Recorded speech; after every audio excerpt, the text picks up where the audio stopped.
Hey guys, welcome to the Hive with Us podcast. Dude, we're with Chris Rood, man. We just finished up his Mastermind event. It was amazing. Super happy to have met Chris. I followed his content like 4 or 5 years ago on YouTube. But just to meet you in person, man, to see like you're a real guy, the stuff like politically incorrect, dude, you're, I guess it was like better than I expected, man. Super cool to be hanging out at the house with Chris right now. Hey man, I appreciate hanging out with Southerners. Well, but you're from California, right? No, originally from Chicago. No offense. Yeah. So we got a Yankee with us, but I got a Southerner with me from San Antonio, right? True blue Texan. Yeah. That's right. No, it was great, man. I enjoyed you guys' company. Y'all gave a lot of good information. It was real good because we were heavily focusing on land development, and you guys are doing land, so it was just a really good mesh for you guys to come in and give value. It was fun. Dude, no doubt in our mind that you had really good speakers come here. So the people that you're connected with, the value that they brought, like we feel like we're doing pretty good in real estate. But like you brought some unique people that are doing some cool things, man, and very heavy hitters. So we did a little promotional video for you, and that's what we talked about. Like, man, like no matter how good you think you're doing, get in different rooms, and people are doing different things, man. So it's amazing. Yeah, there's always levels, right? And you got to humble yourself. And I try to put myself in uncomfortable positions. And should I bring people that come speak that are doing bigger things than I am? Because in the entrepreneur game, there's no room for ego, right? Yeah. You can't have an ego because then you never learn, and you think you know everything, and you always want to be right? And that's the problem with a lot of entrepreneurs. They have massive egos, and there's nothing wrong with having a massive ego to think highly of yourself. But you also don't want to be humble either, because that's another stupid word I don't like. But you also have to know when another man has more knowledge and wisdom than you do, you sit down and shut the fuck up and listen. Yeah. That's what I was about to bring up right now, is that you guys crushed the word humility. And I love that because we're kind of the same mind, right? Like, yeah, you should not be humble. I think I saw it, I think it was Michael Jordan.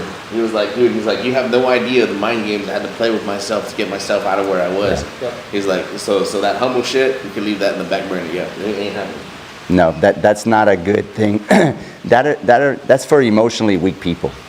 And they don't have good intentions. When another person tells you to be humble, they don't have good intentions for you. They're doing that out of their own insecurities to bring you down to their level, and they're scared. They're scared of your action or your level of competency or your level of skill set. So they need to bring you down in order to make themselves feel better about themselves. Dude, the inside of my hat just went because I'm not going to say the two people that I can think of right now that tell me, hey, always remain humble, stay humble. Like, obviously, yes, for sure, right? Because we don't think we're like anything, but humility, yeah, it could be. That's a slippery slope. Yeah. Well, there's a difference between humility and being humble. Like, if you look up the word humble, it means thinking lesser than yourself. Yeah, and I'm not with so, I'm not saying go out there and tell everybody, hey, you're a fucking piece of shit and I'm better than you. That's not what I mean. I'm talking about your internal dialogue about yourself.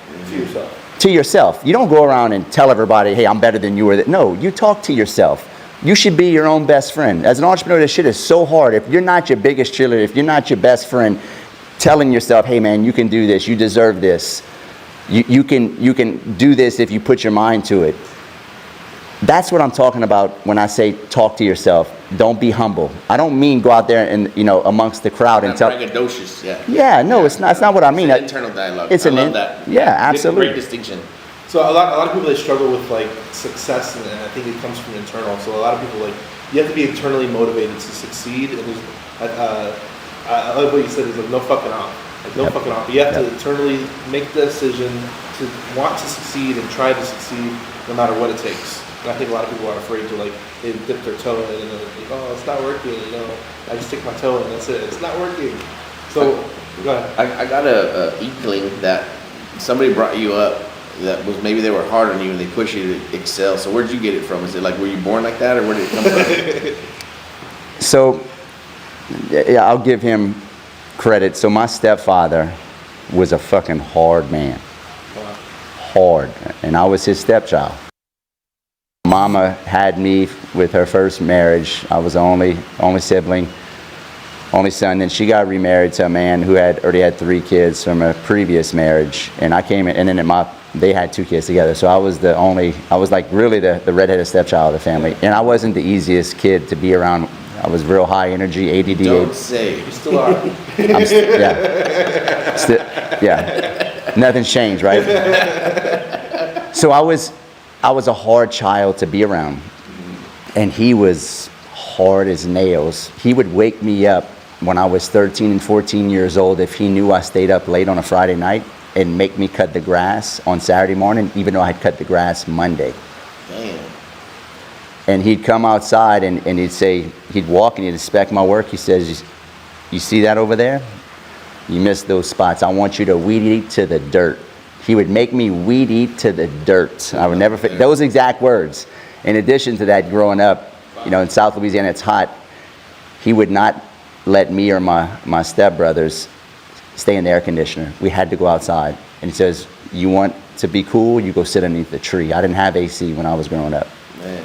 And he'd work us like a dog. And I hated him, and I hated his guts for it. Most of my young adult life, but it wasn't until I was 22 that I saw that the values and the work ethic he instilled in me were freaking priceless, because when I became a man, literally I could outwork everybody because I was already being worked like a dog. I love that, dude. I told Daniel this. I said, I didn't know what to think of Chris before we got here. I said, but after this mastermind event, dude, I love that guy. He's exactly like us. And that was my dad. My dad would, like, if I was asleep on Saturday morning, he'd kick my bed, bro. Yep. Kick the fucking bed, like, man, get up, get up, get up. No matter what time you went to bed, get your ass up, lazy ass, like. Dude, and I didn't know that about you. You just told me that right now. And, man, dude, I already kind of knew. So that's cool, man. I love to know that about you. And to hear. I think it's a Southern thing, and I think we're losing that Southern hard knocks, virtuous man, you know, to... Not me and you, guys like me and you can help it. Well, no, we still have it, but I mean, overall, the country is, it's getting soft, and you're not supposed to spank kids. My mama would beat my ass with a workout belt, the big workout belts, because she was an aerobics instructor, and she would lift weights, and she would beat my ass with a belt when I was bad, and you can't do that no more. Yeah. Right? I'll tell you, when I was a kid, I must have been 8, 10, and I was crying. My dad fucking punched me in the forehead, dude. Quit being a pussy. Yep. So like, shh, never a pussy again. So now, like, it's a whole different level, man. Like, yeah, you see what's happening with the country, with people, the softening of men. I'm not gonna stand for it. I know you're not. No, and hell I no. think we need to incorporate that into our brands immediately. We have to. Like with my sons, every one of my kids has to fight. We have, matter of fact, today on Friday, every Friday I have a personal jiu-jitsu and MMA trainer that comes. Ever since you said that, I'm already hiring one when I get back. As soon as I get back, yep. Jiu-jitsu trainer at the house. Not because I want them to fight, but I want them to know how to fight, and that way when you think, that'll help with your self-esteem, right? Yeah. When you know you can defend yourself and you know you can handle business, that automatically raises your self-esteem. Look, 2,500 years ago, 2,000 years ago, the Greeks and Romans, if you were a male, you had to learn how to fight. Yeah. You had to go to war. Now boys can't figure out if they're a boy or a girl or a pussycat. Yeah, that's something that we think about all the time, and something that we talk about, man. And I do the same thing with my son. Like I'm like, you're gonna have this torch, whether you like it or not. But it's like the warrior in the garden theory, right? Yep. You should at least know how to be dangerous. Yep. The old saying, it's better to be a warrior in a garden than a gardener in a war, right? And I think if you can make life hard on your children, first off, life is going to be way harder on them than you ever could be. Yep, life's hard. Life is fucking hard, and I think a lot of bullshit happens on social media. I think where a lot of people grown up on Hollywood, TV, and all, it's just not real, right? Life is so hard that if you're not hard on your kids, it'll kick their ass, right? All the kids you see that have the rich parents and they give them everything, it fucking ruins them, right? It's almost a reverse thing, and that's kind of the double-edged sword of being an entrepreneur and trying to make a bunch of money, is not ruining your kids and spoiling them. I'm telling them right now, I'm not leaving you a damn thing. Yep. You're not going to get $1. The day I die, you're broke. Yep. You need to make your own damn money. I'm not leaving them anything. When I first started real estate, I said I'm going to leave them a trust and cash flow and all this bullshit. You're not getting anything. I've been telling them right now, when I die, you're broke. Yeah. You better figure out how to make your own money. You want to leave them with skills. Yeah. Yeah, absolutely. How do you feel about raising like 4 boys? Because I grew up in I'm the youngest of 4 brothers. Yep. And you have a daughter too, but you Yep. have a family of 5. How is it like managing life and fatherhood and business? Because people like us, we can't turn it off. Yeah. That's what I was going to ask you, man. Yeah. How do you feel like in the home dynamic? It was controlled chaos. I think, I'm 43 right now. There's seasons and cycles to life. I've been having kids since I was 17. I got my wife, a girlfriend pregnant, Patty, who's my wife now, when I was 17. My wife's Patty named too. Oh, really? We're the same age. There's a lot of overlap between. Oh, your wife is named Patty too? Yeah. That's an old Western name, Patty. 42. Okay. We're the same age. That is super cool. Family dynamic, yeah, dude. Yeah. So I got her pregnant when I was a junior at a private Catholic school. Are you Catholic to this day? I am. Just FYI. I'm more non-denominational, put it that way. All right. As far as Catholic, I think the Catholics have probably they've become too archaic, meaning too ancient and too ritualistical. I think the New Age Christian, New Age Catholic is probably, let's put it this way, the Catholic religion has been doing the same thing for 2,000 years, right? Yeah. Stand up, sit down, do the on the cross, count the rosary. It's so ancient that I think a lot of people have lost touch with it, right? The Catholic Church has the fastest losses of people leaving the church. I'm going to bring them back. I hope so. But Christianity as a whole, I mean, there's so many different sects of Christianity. You got non-denomination, you got Catholic, you got this or that.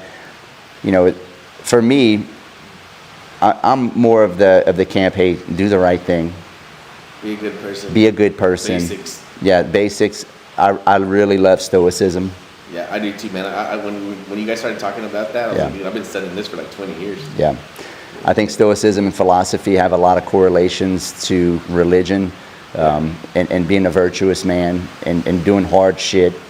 I think they need to bring that back, right? So, but getting off in religion's a personal thing, right? I don't care if you're Buddhist, Catholic, Christian, Muslim, Jewish. I mean, it's all this one compass pointing at the same thing. They're all worshiping the same thing from a different angle. Yes, and then killing each other, saying each other's wrong and mine right. I agree. It's all, if you study I've studied just about every religion, they all say the same thing in different words. I did too, man. For a long time, I lost my religion. For a couple of years, I just said, like, there's no God.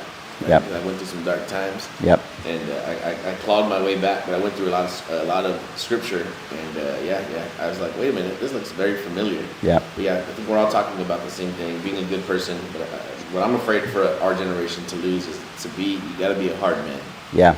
You should be a hard man over being a soft man, because the kids need it right now more than ever. And spirituality, I do, whatever religion you are, I think you're a spiritual being having a humanoid existence. Yeah. Right? You're a little bit darker than me. You could tell you're of Mexican descent. So are you. I'm a white male European mixed up. My mom is a Native American Cherokee, right? I don't care what color you are, what religion you are on this planet. We are all spiritual beings having a humanoid existence in a meat body. I believe that truly. And that's the truth. Yeah. And you got people fighting over skin color, race, religion. It's the most stupid shit, but it's programming. If you're stupid enough to fall into that programming. It is programming by the elites, by the powers that be, that need to get you to fight each other while it's called divide and conquer, right? I've never been political. I'm a Trump lover, okay, but I've never been political my whole life. And I've always admired Donald Trump. But when my dad, he'll be watching like Fox News or whatever on TV, and I'm like, I've never been involved in politics, never looked into it, but I'm watching the TV screen, and I'm like, Dad, this is like WWF.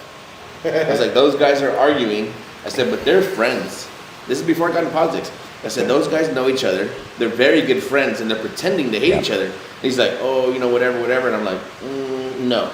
We know what's happening. It's the elites trying to pit us against each other so that we don't catch up to their game. Politicians are ugly actors. That's all it is. They're just ugly actors. Yeah. And they look at us as the peasants. And, it's a power game. It's just a big power game. And if you understand that, you can kind of maneuver and not get caught up in the bullshit. It's all a big power game, and it's a horse and pony show. Yeah. And I think it's up to guys like us to distill the information. Yep. And then to translate and then let the people know, like, hey, we ain't doing it like this time. Wherever you guys think this thing was heading, it's not going there. Not if I can help it. Well, you see all this divide and conquer. They want you to fight over race, religion, whatever it may be. In my experience, and I'm from the deep South, South Louisiana, Lafayette, Louisiana is about as deep South as they get. You can't go any further south. They try to say that, that the South is racist and this and that. Nope. Listen, that is the racist motherfucker in Texas. That is the most opposite bullshit I've ever seen. You go downtown anywhere over here and you'll see blacks with whites, whites with Mexicans. Like, people genuinely, if you're a good person, no matter what color, they love, we naturally love each other. Yeah. Now, are we tribal? Absolutely. Absolutely. Why are we tribal? Because we still come from human nature. Protection Right. mechanism. When you come back, when it dust settles, you still want to be with your kind, right? Just like nature. A blue jay doesn't hang around with a cardinal. A cardinal doesn't hang around with a blackbird. A blackbird doesn't typically hang around with a hawk. But you know what? They all hang out on the same tree and talk to one another. It's nature. Wow. It is nature. But you still all hang out with one another, still talk with one another. So they're pushing all this, transgender stuff, and Sad, so sad, man. So, but overall, if you look at everybody, I don't believe black people don't like white people, and I don't believe white people. I've never seen it, bro. I don't see it. I've never seen it. Never seen it. Never seen it. Do you get some racial slurs here and there? Sure, but overall, dude, people love everybody else. It's all bullshit. Absolute bullshit.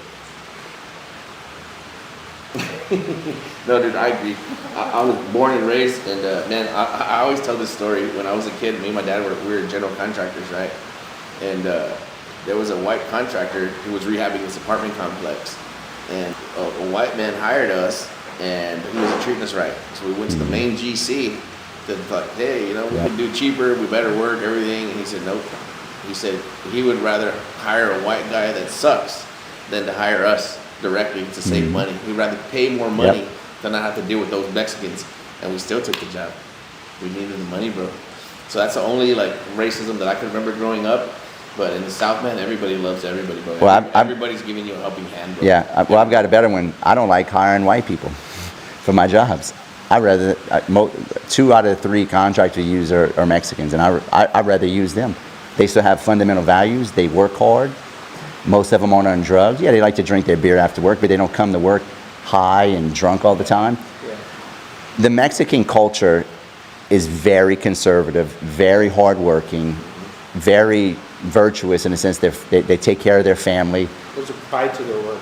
Yeah, they take pride in their work. Yeah. Mexicans build this house. Mexicans build that house that across the street. Yeah.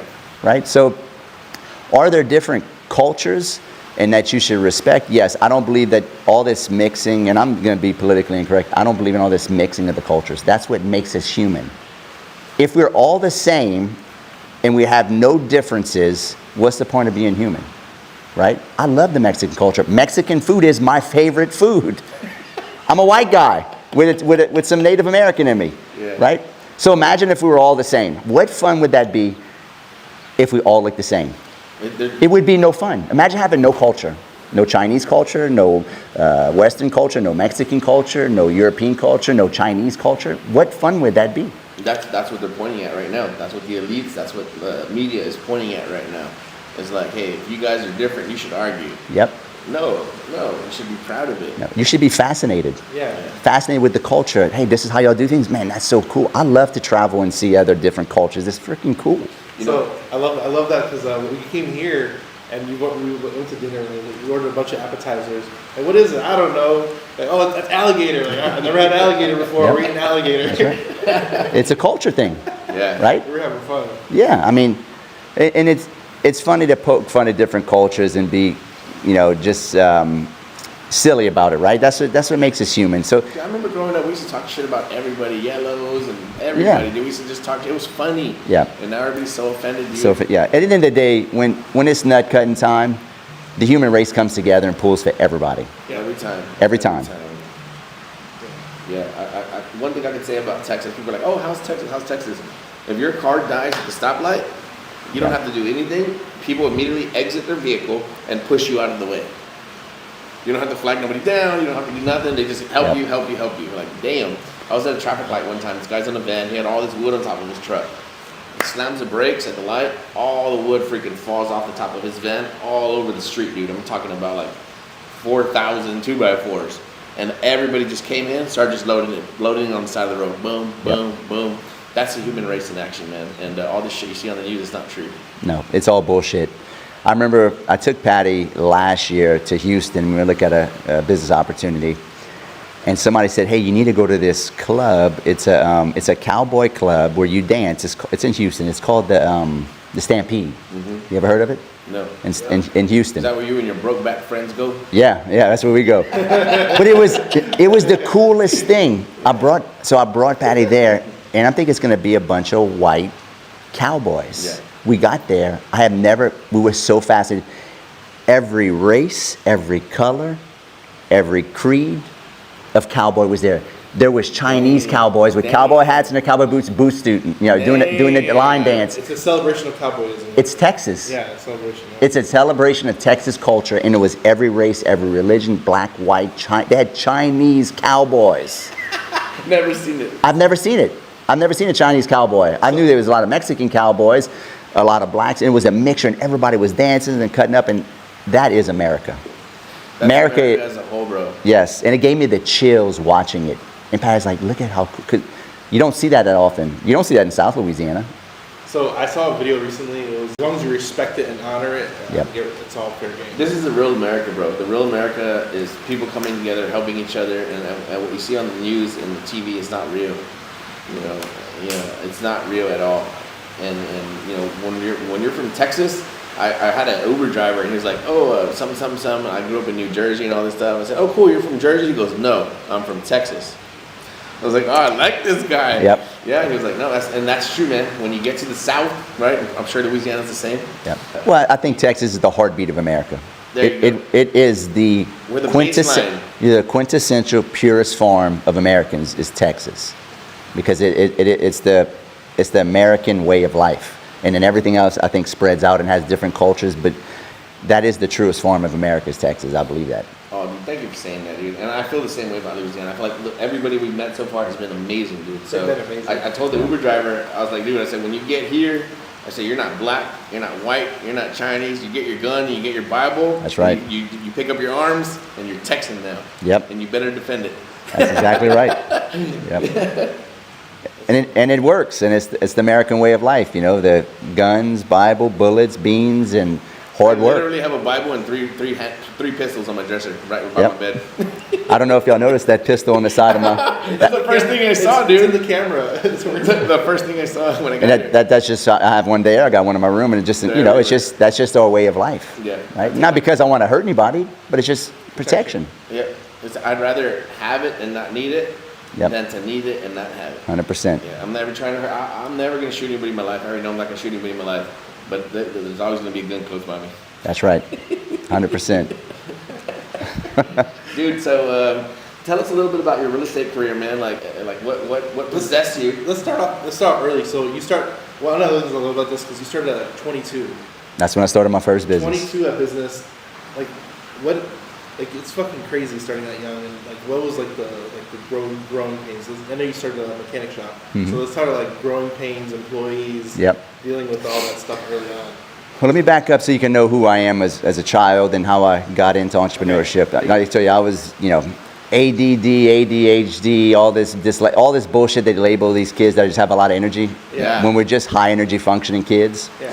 So they put me on Adderall and Ritalin when I was probably 7 years old, which if you're listening to this and you got a child, don't put your kid on that shit. It's fucking legalized crystal meth. It's terrible for you. You should not give your kid medication at all. Ever. It's a synthetic drug. They try to say, oh, you have a chemical imbalance. No, your kid is just a high functioning individual, right? He's probably just a high D, a high driver, which most entrepreneurs are. I didn't realize that until I got older and I started understanding personalities and the way I am in drivers and entrepreneurship. So fast forward, got put on Adderall and Ritalin when I was 7. When I was 21, by the time I was 21, I was a drug addict because I had been on meth. For your whole life? My whole life. And I didn't know who I was, and I was just a wild child. I was, just very outlandish because I was always high. But I didn't know. I just thought I'm supposed to take this medicine. My parents didn't know any better. Yeah. So at 21, I got caught up with other drugs, partying and stuff. I took myself to zero at 21. I was like, man, I am better than this. I know something ain't right. I went and checked myself into a rehab clinic on my own at 21. That's a big decision. Yes. That's huge. Because I was addicted to Adderall. I said, I need to get off this. This is not good. So did that, checked myself into that, got clean, that was my start of my personal development journey. And that's where I want to, because that's really where my life changes. When I did the program, I got off the drugs, and then I started deep diving personal development. I started reading book after book on how to be a better person, philosophy, business, sales, marketing. I joined a business group when I was 22 called Wise. I was 22 years old, right? I didn't know anything of this, but I wanted to be an entrepreneur. I don't know why. I wanted to be. I was hard-headed. I couldn't keep a job. So I joined that business group, and I was in college at UL here, and I joined that group, and I freaking learned so much about business, and I became a personal development junkie. And I do believe entrepreneurs that we're extremists. Absolutely. Everything we do, Thank you for saying that. Yeah. it's 120%. If I'm gonna do drugs, hey, let's do drugs and party. I was the best all of them, and let's freaking go, right? Anything I do, I'm just gonna do 120%. So I just redirected that energy into something productive instead of counterproductive, right? Yeah. And then from there, I just went all into personal development, started studying business. Then I started thinking, what can I do to make money?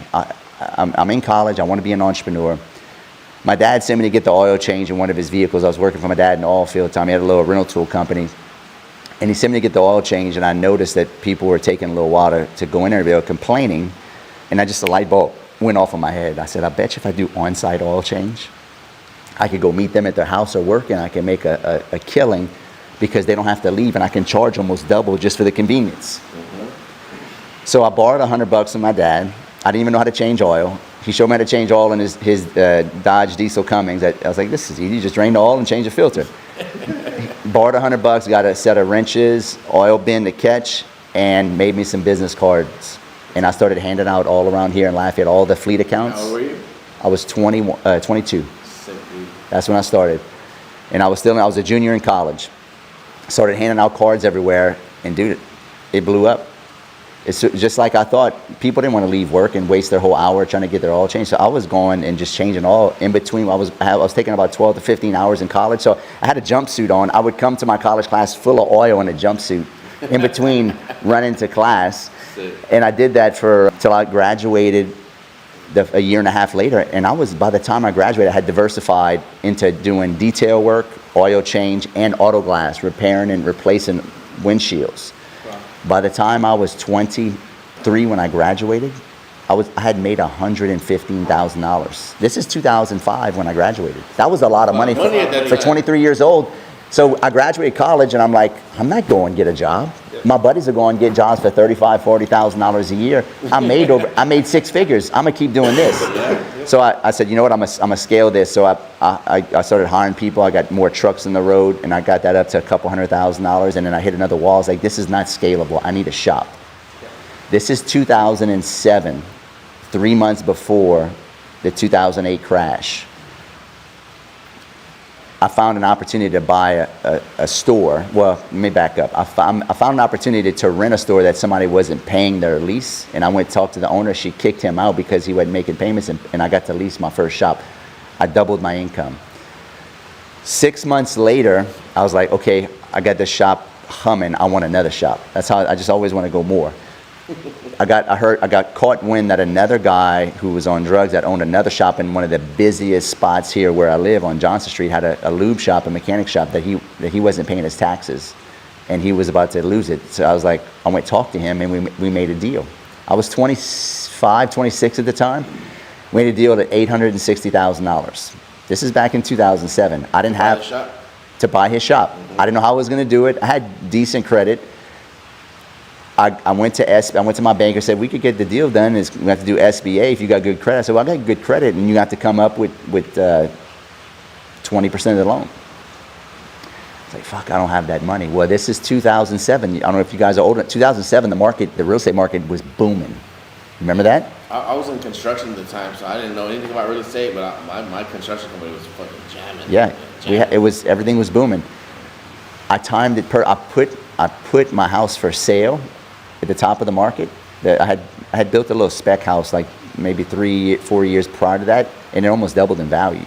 I put it for sale.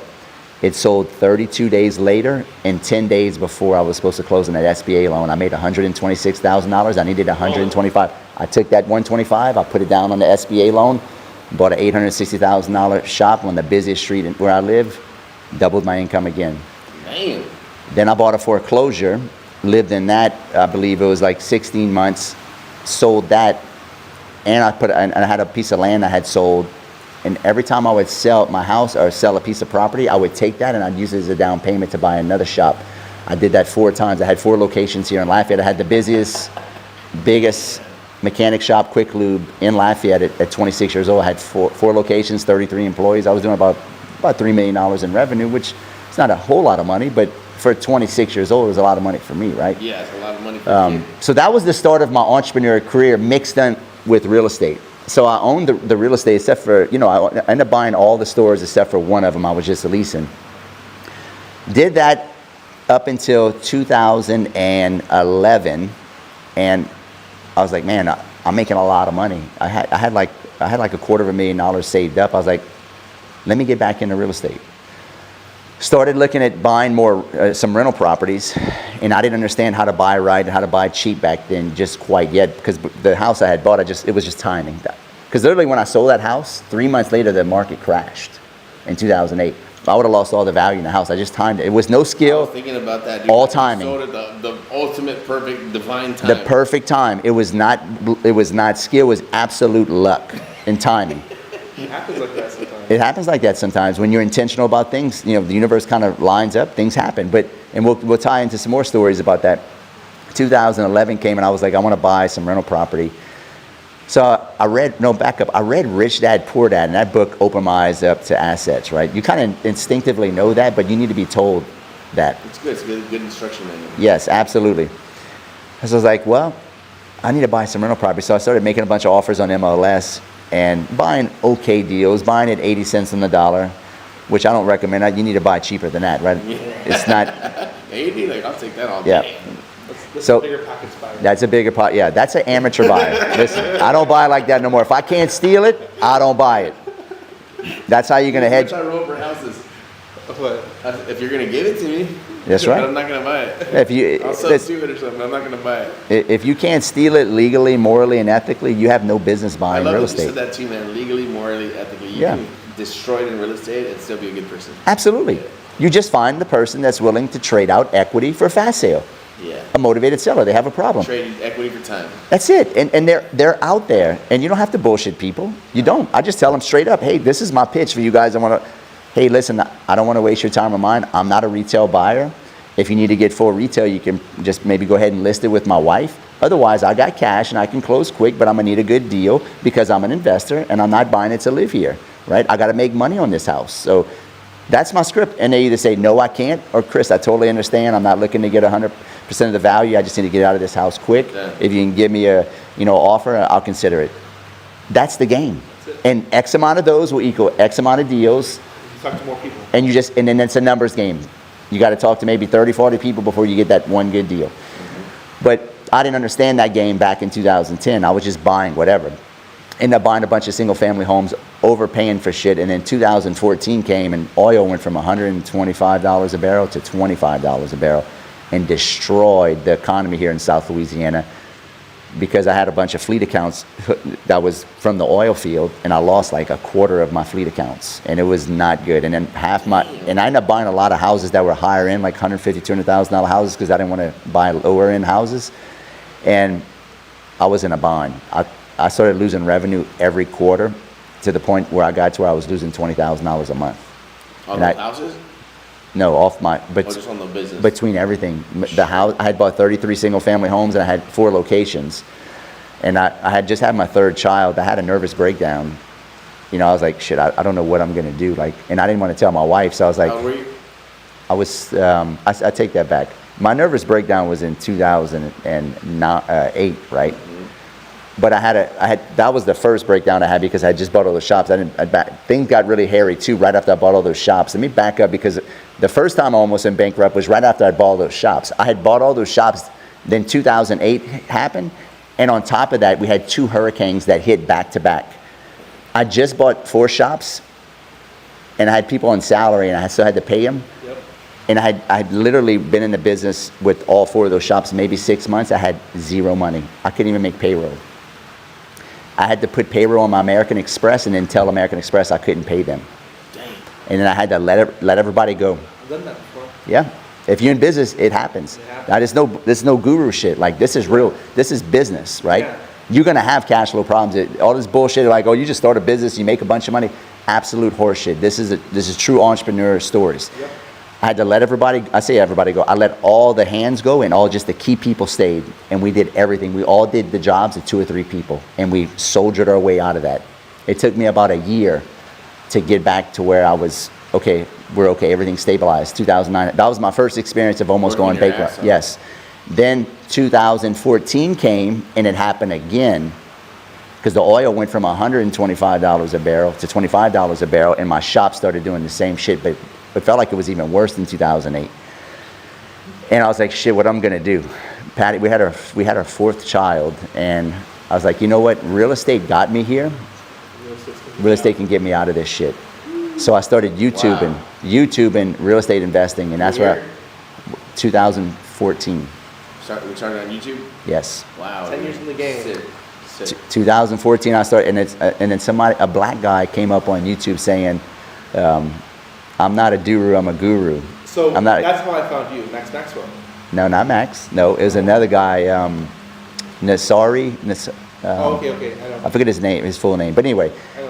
I watched him on YouTube, and he was saying you can wholesale properties, you can buy properties and flip them and make money without buying them and rehab. I was like, man, that sounds cool. How the hell you wholesale a house? I watched all his YouTube stuff, and I actually ended up doing a deal, and I made $2,500 on my first deal just from YouTube University. I was like, okay, there's something to this. I hired 3 mentors back to back to back right after that. I paid them each $5,000. This is 2014. My first mentor stole $50,000 from me. Damn. Fabian Calvo. Yep. He's from California. You can look it up. I had him arrested. He had my credit card on file, and he freaking ran my credit card up, and I had him arrested. He got on drugs around the same time. Whoa. Yep. Second mentor was great. I learned a bunch of stuff from him. And literally 30 days after my second mentor, I made $47,000 on 2 deals. And I was like, that's it. But this is by myself, but just putting out a bunch of bandit signs. And I was still running my shops, and just in between going, and I'd put out bandits, I'd go and look at properties in between. I was hustling big time. Do you guys know how many brake jobs, oil changes, tire rotations I got to make $47,000 net? Yeah. Payroll, overhead, mistakes, insurance, building notes, because I owned all the buildings. Yeah. I was like, I'm in the wrong business. I had an awakening. I was like, I just made net $47,000. I said, I'm in the wrong business. I had a meeting with all my guys. After I closed, I remember the night before, I remember thinking, I had to pinch myself, like, is this real? I felt like I was doing something illegal. How am I making $47,000? Because I might have had 2 or 3 hours worth of work between both of them. Yeah. So then after we closed, I was like, I'm doing this full time. I had a meeting with all my managers. I threw them the keys. I said, y'all don't call me unless somebody dies. And I never looked back. And I went full time wholesaling and flipping, or wholesaling first. Wholesaling kept me from going bankrupt in 2014. I was taking I started making $30, $40, $50, $60, $80,000 a month, and I was losing about $10,000 to $20,000 of my shops. I was funneling it, covering all my losses on my shop. I put all my shops for sale, and I sold off all of them but one, and then went full time real estate. And then from there, I was personal development junkie. I was going to all the masterminds. I went to the very first 10X in 2016 at Grant Cardone. Sat in with Cardone, and went. I brought my wife and we watched him, and I just went all in. After that, I ended up doing some stuff with Grant Cardone, sponsored GrowthCon 2 years in a row. From there, my brand kind of blew up because I was doing a bunch of stuff with Grant on Grant Cardone TV and things of that nature, and I sponsored GrowthCon. And let me back up. So my third mentor I hired, I was crushing it so much in his program because we have a Facebook group. I was posting checks. Yeah. And I already knew how to run a business. Yeah. I was already a successful guy in my 20s. I knew how to talk to people. I knew how to market because I was 34 at the time. You had all these people coming in that had no business experience, and I was like slaying it. And I'm posting these checks, and they're like, Rood, you freaking killing it. Well, then one of the sales reps said, hey, do you want to come work in our sales department for the coaching program? I said, yeah, I'll do that. I started slaying it for them, taking sales calls, enrolling people for their coaching program. And I'm just in between putting out banner signs, looking at properties, and I'm taking calls. I was making $10,000, $12,000 a month working for the coaching program. Damn. Crushing it, and making $50,000, $60,000 a month wholesaling. Fast forward about 5-6 months later, I'm posting checks in a group and inspiring a bunch of people. They're asking me all the questions, and I come to realize, dude, I'm more talented and better at this than these coaches, because I had more experience in business. Yeah. And they're asking me all these questions. I'm like, I saw how much money they were making in the coaching program. I'm like, I'm making these dudes all kind of money, and I'm better at this than they are. Yeah. I started my own coaching program because I'm coaching. I'm enrolling them and coaching them. Yeah, and they're inboxing me. So I started. That fast forward, I was with Grant Cardone. My brand started blowing up because I was doing some stuff with him and sponsoring GrowthCon, and then my brand just blew up after that. And then from there, I started partnering up with my best students in the markets that I wanted to be in, and that's how I blew up my real estate business to all the different states that I'm in now. And then fast forward, a couple years later, I started making a bunch of money again, and I was like, you know what? I'm going to go back and buy and hold again, slow money. And I was like, I read an article by Warren Buffett that mobile homes are the wave of the future because inflation, income ain't keeping up. Affordable housing. I was saying this back in 2015, right? That we'd have a shortage of houses and things are getting too expensive in colleges, the college debt, and it all made sense. And I had a light bulb. I need to invest in mobile homes. They're everywhere here in Louisiana. And sure enough, I started thinking about mobile homes. What happens? You just start attracting what you think about. A realtor brought me an off-market mobile home park, like literally the next week after I read that article, and it was a smoker of a deal. Matter of fact, I still own that park today. I'm selling it in 30 days. I just got it put in a contract. But I bought that mobile home park, and from my wholesaling business, I could buy trailers for like $10,000 because I get all these leads coming. Hey, do you buy trailers to be moved? And I would always tell them no. And I put 2 and 2 together. I bought a park and it had empty spots, and I was like, dude, how can you lose buying a trailer for $10,000 and you're getting $750 a month? You can't. Yeah. So I took Sometimes they'll give them to you. Sometimes just move it. Yeah. But I was buying trailers for $2,500, $1,500, $5,000, $10,000, and I filled up that whole park. I took that park from $7,200 to about $14,000 in gross income. And I was like, dude, I can't lose on this. The single family homes, so I recalibrated, and that from there I just started buying mobile home parks all over the country. Is that still your main business model? I have a lot of main business models. I mean, I'd call myself a real estate investor. I don't just do one thing, man. I do a ton of wholesaling and flipping. I still own 16 mobile home parks, even though we got 2 right now we're selling, and I'm gonna probably sell 2 more. I'm taking some chips off the table. But I would tell you, my main thing is still always going to be the bread and butter, my fast money, right? If you guys follow me, fast, medium, slow money, we talked about that in Mastermind. Yeah. You got to have different buckets, right? So I work every bucket. My fast money is wholesaling and flipping, or wholesaling. Is that nationwide with your students? Yeah, well, it's not nationwide. I'm not all over the country. I'm mostly in the South. I'm in about 8 markets. Okay. And all we partner up in JV with all the best students. But wholesaling is my fast money, right? My wife's a realtor also. And if you don't know what fast money, that's stuff that transact on a weekly basis to pay your bills, right? Yes. And then my medium money is flipping, and then like smaller land development deals. And my slow money is buying whole and big land development deals, which is what mobile home parks. And I own an apartment complex, 105 units here. Buy and hold for mobile home parks, and then land development, right? So you got to work the 3 buckets. Yeah. And so I don't want to tell you what's my main thing. Well, they're all my main thing. I work on all 3 of the buckets. And if you do that, you'll build wealth. Because if all you do is wholesale and flip, you're not really building wealth. You're just making a paycheck. You're hitting the cash register, but then you're getting taxed heavily. Yeah. But if you have some slow money to get some depreciation on the buy and hold side, it offsets your fast and medium money. Yeah. And then if you do land development, that's where the big boys play. That's where you guys rode around, saw 4 of my developments in the neighborhoods you're building. It's a long process. It takes 2 to 3 years. Right? But it's millions of dollars. You need those big swings. So you work those 3 buckets, and that's the buckets I work in real estate to make a bunch of money. So yeah, that's dope, man. I think I saw you, and I want to say it was about maybe 6-7 years ago on YouTube, talking about like mobile home parks and RV parks, and I was listening, and I was like, man, this guy knows what he's talking about. Like, this is big money. This is not like you're not gonna wholesale a house and make $10,000. Like the stuff this guy's talking about is serious. So that was cool, man, for me to have followed your content. I appreciate you putting it out there. Yeah, man. And now we try to be a good steward of that too ourselves and push the content out. Because like you absolutely I don't care who watches it. But if somebody benefits, that'd be amazing. Well, if you live in a day and age where you have no excuses to be successful now. The Access younger. information. Oh my! Listen, when I was 20 years old, I didn't have guys like you to follow. I didn't have YouTube. I didn't have all this information. There's no reason you can't get the information. You're just lazy, right? So I mean, it's just we live in a pinnacle of knowledge and resources and technology where you can pull up Zillow and find out what something. Before you had to call a realtor, you could just plug in an address and figure out the comps like that. Yeah.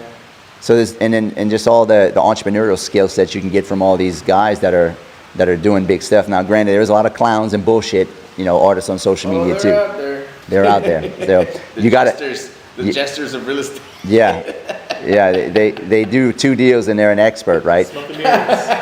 It's funny because when I got on the scene, like I was already, I guess I was humble, but I was already a multimillionaire by the time I was 26. Yeah. I had 4 locations. I owned the real estate, and everything had inflated also. So I was making $500,000 a year. But when I got in the social media scene, I thought everybody was billionaires by the way they act and talk. And then I know a lot of gurus, man, and they're cash strapped. Yeah, I go meet them on social media. They look like they're Donald Trumps, and you meet them in real life. I'm like, I told my audience, like, this dude's full of shit. Like, and your BS detector was going off. And I had to discern myself and really watch and pay attention. I was like, dude, everybody's full of shit. And so I've kind of, my bullshit meter has developed over the years. And I go into every relationship, hey, you are full of shit until proven otherwise. Not, oh, this dude's cool, let me figure out if he's full of shit. No, you're full of shit until proven otherwise. And that model works better than anything else. If you young guys watching this, you use that. Use that as your meter. As your meter.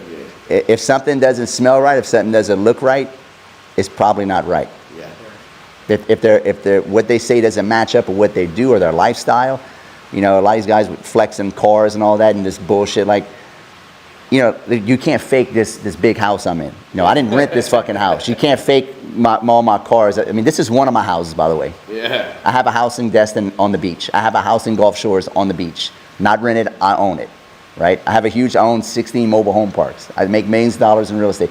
You can't fake that shit, right? But I thought everybody told the truth on social media. That sucks, man. It sucks that we live in a day and age where you can't go on stage and you can profess all this crap and it's not true. There's no fact checkers. Yeah. We almost need some fact, even though they have some guys that are pages that are attacking these guys. I think it was ball busters. They're reaming people's asses that are being caught bullshitting the masses, which I think is good. I love it. Somebody accountable. There's a guy on Twitter doing the same thing. The GP guy? Yeah. He's exposing bad GPs. Yep. And they're out there. We're gonna interview him. Well, we're all going to make mistakes as entrepreneurs. I got some mistakes. I got 2 parks right now I bought that are just one I got rid of. I lost $75,000. Another one, it was out of my control. We bought it, and it was a plant. It was right next to sulfur by the plants. And right when we bought it, they laid off everybody, and half our park went empty. I can't control that, but I don't hide behind it. Act like, oh, I'm a real estate investor. Everything goes great. Everything always goes good. Dude, I took a fucking ass whooping in 2023. Yeah. The market interest rates doubled. Insurance, no, it's fucking tough to be an entrepreneur, right? And there's more lessons in the losses than if all you listen to is how people win all the time. That's how I know you're full of shit. If you don't talk about your losses, you're absolutely full of shit. There's no way to be an entrepreneur and not take some L's. Yeah. I think you have to have enough good built up so that when the L's come, it's insignificant. Yep. It's like a little something. It's nothing. Like I said, we got beat on like 120K last year. Yep. We got beat on 350K last year, but we were making moves. Yep. How do we recover from a $500,000 cash loss from about $2 million rent? Yep. Right. There you So go. as long as you have enough W's stacked up, those L's become insignificant. But if anybody pretends that they're not taking L's, they're so full of shit. 100% they're full of shit, man. Yeah. It's a game like anything else, and you got to. It's a constant struggle, and you just got to struggle better than everybody else. And it's not always about brains; it's about balls. You need in entrepreneurial world, you need more balls than brains, and consistency and persistency. Yeah, in the academic world, you need more brains than balls. If you have a W-2 job, you need more brains. This is why academics can't play the entrepreneur game because we're problem solvers. Yeah. We're too stupid to quit. Yeah. So we take extraneous amounts of pain. yeah, and it goes back to being, like I was saying about being an extremist. Like most younger kids that are out of control when they're younger, those are the best entrepreneurs when they get older. That's fact. I've watched some of the billionaires. It's really wild. And you watch all these high performance guys that are worth hundreds of millions, even billionaires, almost like clockwork. I would say more than half of them always say I had a learning disability. I wasn't good at school. I barely passed school. I know one guy's a billionaire. He said he was barely. They thought he was, excuse my French, retarded. He's a billionaire now. How is that possible? Dude, I have like a reading comprehension problem. So I can read an article, right? So I went to college. I like anatomy and physiology. I passed with like 102, 101, right? For 2 years, 2 semesters. But when I read something, like 10% of it absorbs. Yep. So I have to read the same thing like 75 times for my brain to be able to pick it up. I have a severe learning disability. Yep. But I made $1 million in a week this year. How's that possible? Yeah. To academics in school, you're stupid. Yeah. You're not smart because you can't read. Yeah. They probably thought I was retarded. Yeah. How's that possible? Kid. But you know, it's like, and that's what he said. Like, what's your superpower? I was like, brute strength. I'm gonna power through anything. Yep. Anything, man. You give me losses, you give me anything, I'm gonna power through. That is a superpower. That's really all it takes, man. Yep. Yeah, like you don't have to give me the instruction manual. Like, tell me what the end result is, and then get the hell out of the way because I'm gonna mess stuff up. Yeah. Yep. But I'm gonna get there. Yeah. I really wanted to ask you, because you said something yesterday that I thought was amazing.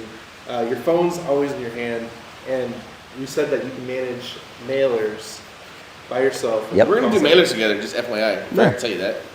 Look how many missed calls I've had. In the last 10 years. Okay. So Chris, he says, how many mailers you send a month right now, or a quarter? I'm sending. We're spending 53,000, so it's about 78,000 A month in mailers? in mailers. Yep. 78,000 a month in mailers. Dude. Now, do you have a call center? No call center. No call center. Look all the missed calls I had since we had 7 missed calls. Okay, so I really wanted him to say this because I think this alone was one of the biggest gems here. And there's a lot of gems here, but this is the one that stuck out to me because a lot of people, they're always like, they need 30 people to answer the phone. I'm doing this much amount of mailers. They got mailer expense, which are expensive, and then they got call center expense to answer the calls, and that's expensive. Chris handles all the calls. Yeah, mailers. Hey, do you know Corey Thompson from Texas? Mm-mm. Dang You it. need to meet him. Oh, you're going to speak at our event in August. Oh, yeah. Okay. Come in I'll Texas let you know and when August, it is. FYI. Let's do it. You'll meet him there. All right. So how in the world do you manage 78,000 mailers with one cell phone, you alone? You're an animal, bro. You're an animal. 1, work ethic. Okay. 2, I don't fuck off. 3, I don't do anything that doesn't make me money. Okay. And 4, I don't know if it's Monday, Sunday, Tuesday, or Saturday. It's just a day, ending a day. I'm at that. Yeah. It doesn't stop. I love that. And the most important thing is that I've gotten so good at answering the phones from answering hundreds of thousands of calls that I've built up what's called unconscious competence and pattern recognitions. If you guys listen to anything I just said, pay attention to this. I've done it so many times. I've been on hundreds of thousands of phone calls that I know every variance, tonality, what they say, how they say it, the pitch of what they say, to the point where I know within 30 to 60 seconds if this is a deal. Because why? Pattern recognition. A motivated seller versus a non-motivated seller all say the same things. There's only so many variations. So if you do something for long enough, what happens? You become a what? An expert. Yep. This is why most people can't be successful in business and entrepreneurship, because they quit before they get to the pattern recognition part, which is the expert phase, which takes years. Hours. Years. Hundreds of thousands of calls. I've been doing this for 9 years. I never understood all those guys. Yeah, I did $2 million in revenue and making all kind of money. Okay, how many people you got on your team? 22. How the fuck are you making any money if you got 22 people on your team? Because $2 million ain't that much revenue. Overhead. Sounds like all of you Yeah, guys. we Sounds did- like all you guys are broke. We did $2 million in revenue and 1.9 million in overhead. You made 100 grand with 22 people, but they throw these big numbers out. So I take all these calls. So that's the first thing, is the pattern recognition, is that I can save a lot of time. I can qualify a lead in 30 to 60 seconds. That's no bullshit. You could ask the partners, or y'all were here. I heard him talking about Yeah, it. I do it. I've been doing it for a long time. It works. Secondly, is the skill sets of I'm sorry, back up. No, the skills, we already talked about the pattern recognition. The second most important thing is that I do a lot of direct mail, is that I answer all their questions in the letter before they call me. Okay. They always ask the same thing. Where'd you get my information from? How'd you get my, why you think, did somebody put you up to this? Why you think I want to sell my property? There's only a few different things in there that they'll say, the variation. So in the letter, I put the standard, hey, this is Chris, I'm interested in buying your property at XYZ. And then the next paragraph is I answer all the questions. Oh, and by the way, you're not being targeted. I got your information off a public record. If you're not interested in selling, I'm not trying, nobody's gonna force you or make you sell your property. I'm just asking you if you wanna sell. There is no need to call me back if you're not interested in selling your property. Boom. That's smart. That takes out 60 to 70% of the bullshit calls that waste your time saying, hey, where you got my information? Why are you calling me? And so what happens, I can scale my time. Yeah. And I only get what? The best calls. If you call me after you read that letter, you ready to go. And you're ready to sell. And you're ready to sell, that's right. You and I are going to do some mailers. Dude, let's do it. It's already done. All the neighborhoods y'all saw I'm developing? Yeah. That's all from direct mail. Most, I say all of them. Most of them from direct mail. Look, you know we're marketing guys. How many letters or mailers do you think we've sent out in our career so far in 5.5 years? No idea. Then I guarantee you I could double or triple your business. After coming to this event, we're doing mailers. They work. It's already done, bro. I already know it. I already know it's going to go ridiculous now. They absolutely work. Yeah.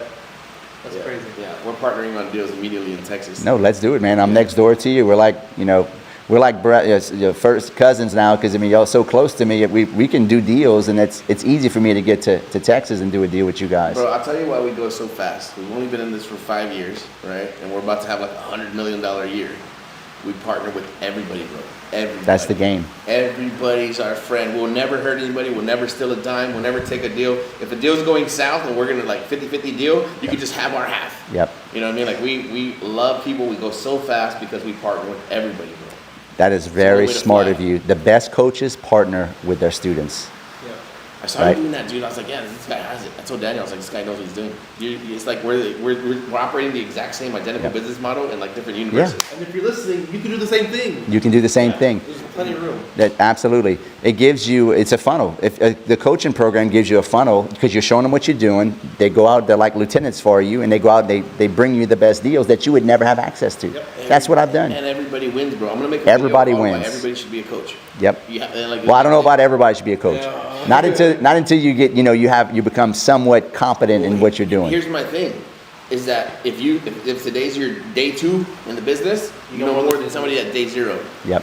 Start teaching everybody around you immediately, even if you suck. Yep. Yeah. And then it all starts to funnel in, bro. And everybody wins. Everybody wins. Because I think with that point is you find somebody that has a different skill set than you, and then like, hey, you're better at numbers. You run the numbers. I'll keep answering the phone. And if I need to run numbers, you run numbers. Dude, that's how we became partners. It's when you guys were talking about like what makes a good partner. Yep. He's all like systems, back end, CRM, VAs, everything. And I never look at it. I never check. I never check. And you need guys like that. I'm the same. I'm more like you. I'm like hard nosed. Let's just fucking go. Yeah. Let's just fucking go. And I don't want to. I need people to keep me organized. You have to have a yin to your yang. Damage control. Yeah, you can't have two hardcore drivers or too many chiefs, right? So you gotta partner up with people that have opposite skill sets. Absolutely. Yeah, I think that was the whole like concept behind Hive Mind. Is like it's like the unification of multiple brains and skill sets. Yep. And information. So I love that Hive Mind. I mean, it's true. It's I love it. It is, and we talk about this like it's not a brand. Hive Mind is not our company. It's something that already exists. Yep. And all we're doing is like trying to help facilitate it. Like we're trying to like manage something that already exists. So we're just like we slap the brand on it, and that's the game, dude. So yeah, partnering with people, helping it. Like here's the ultimate phrase that I say. Is that there's unlimited amounts of capital and there's unlimited deal flow, but nobody ever has both at the same time. That's true. That's the Hive Mind, bro. Yep. So you partner. I would add to that, you need more allies and less friends.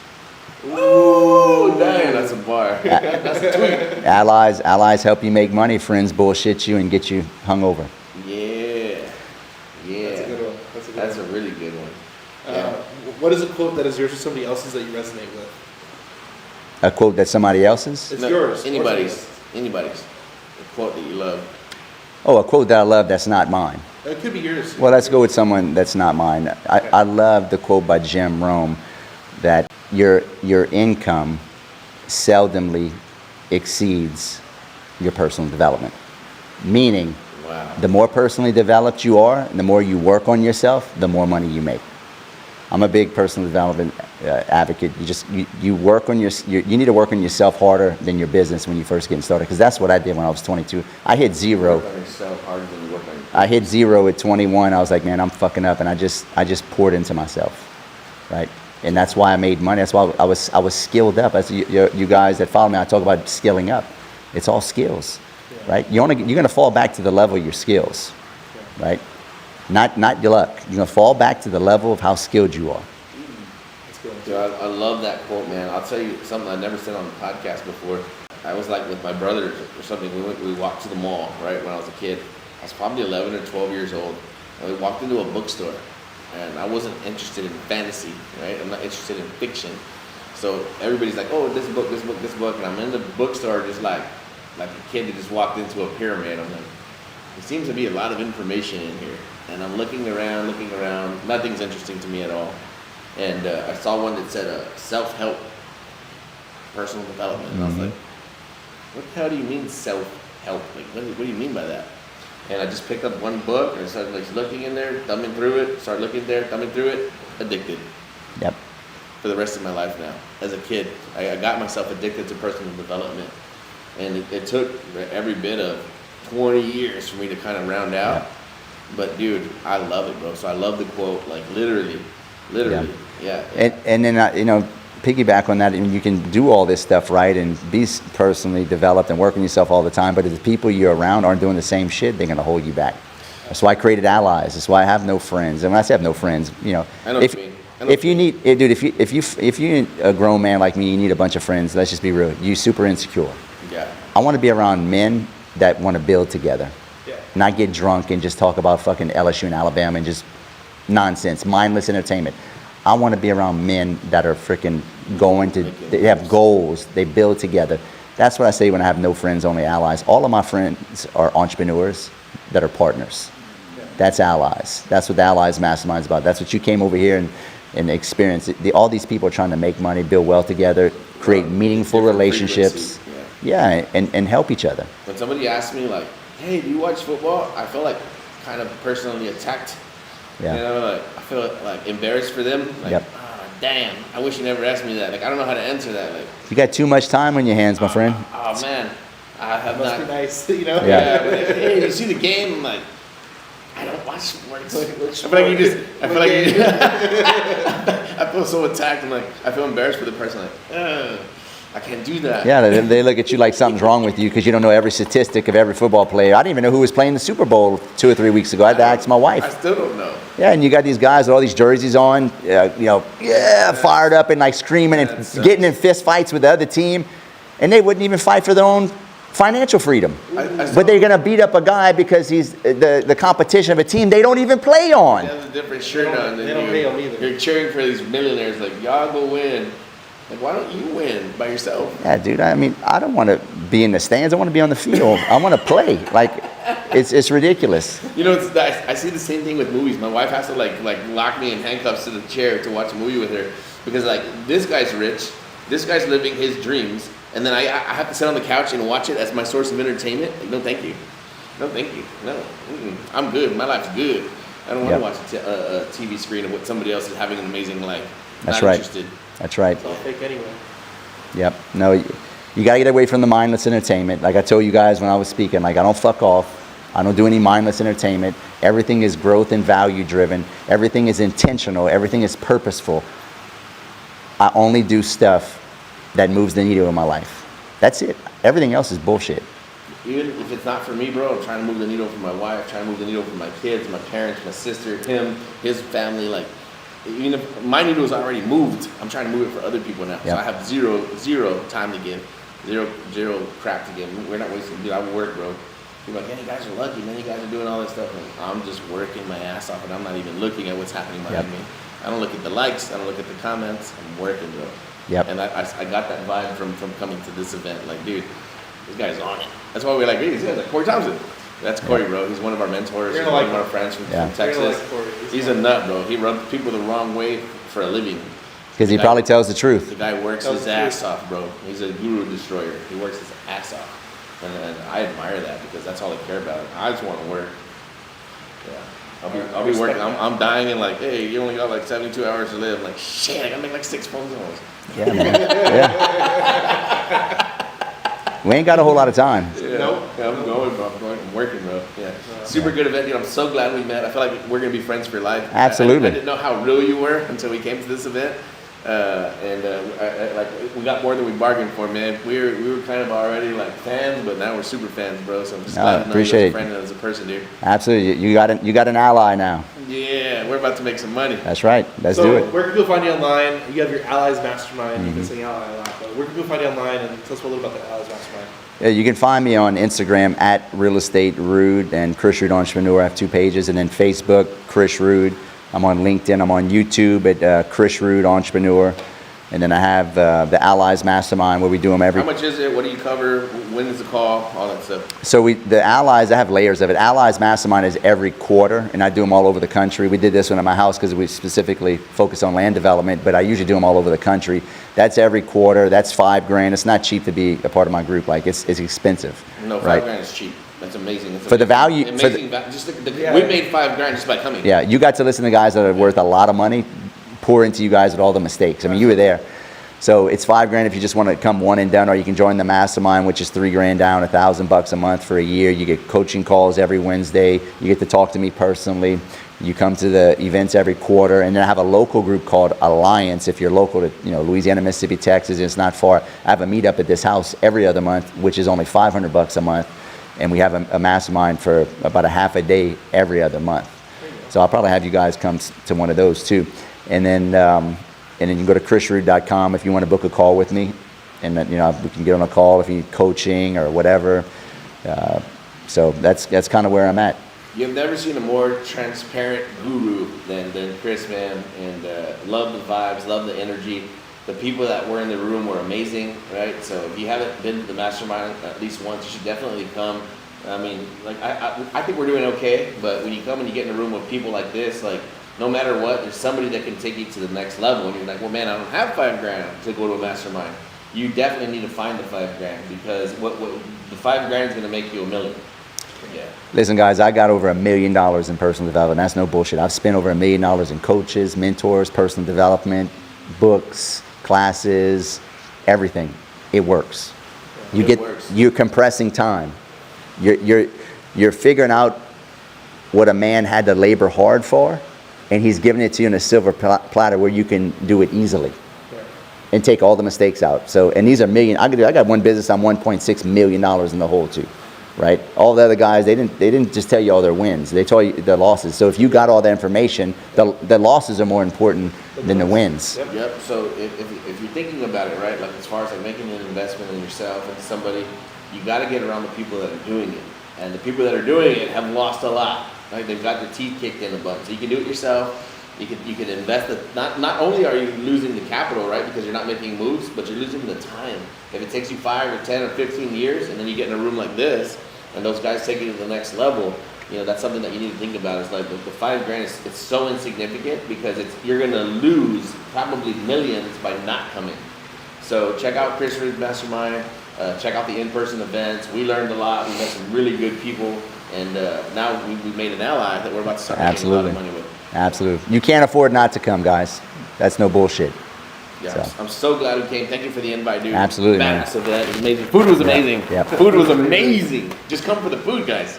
Thanks, guys. Like, subscribe, holler at us. Chris, thank you for having us, bro. Beautiful house, beautiful energy, dude. Beautiful business. Love it, man. Love it, love it, love it. Thank you, guys. Appreciate you. We'll see you next time. Thanks, guys.